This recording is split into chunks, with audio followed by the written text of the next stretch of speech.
My name is Andrew, and this is Rogue Wrenching.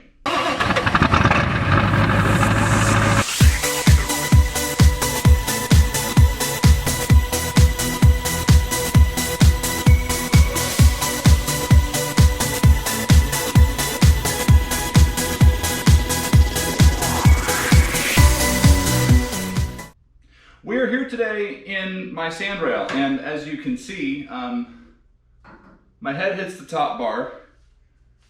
I'm touching the bar in the back. My knee hits the windshield.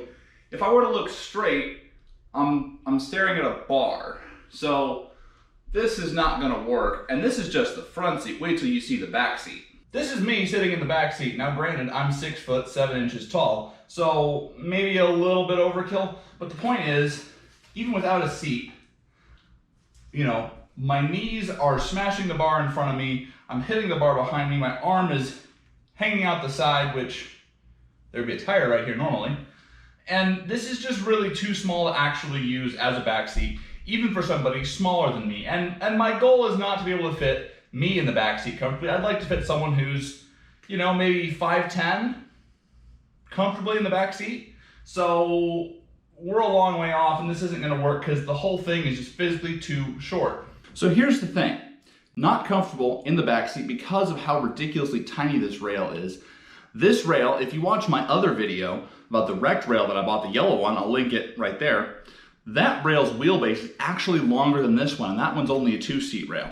So this rail is a great idea of a 4-seat, but it's really not very well designed to fit 4 actual adults inside this rail.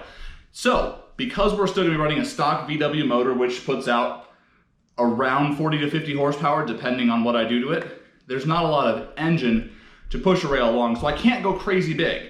But we definitely need to be bigger because this is just ridiculously small. For this to work as a 4-seat rail, there has to be room for 2 seats back here. So that's me right here and me right here. The problem is that there's really not room for a seat back here. And my head hits this bar, which, you know, I'm tall, so that's kind of just me being tall. But my head hits this bar. If I look straight ahead, I'm looking at the top bar of the windshield. I can't really see what's going on in front of me. And it's just overall not comfortable to sit in. And there's not a seat here. So once there's a transmission over here, that'll have to raise up where I'm sitting by about 1 inch, and then a seat a couple more inches. And next thing you know, I'm up here. And that's just really not gonna work. So I don't fit in the front. I don't fit in the back. I want to fit and be able to use this thing and drive it around and enjoy it.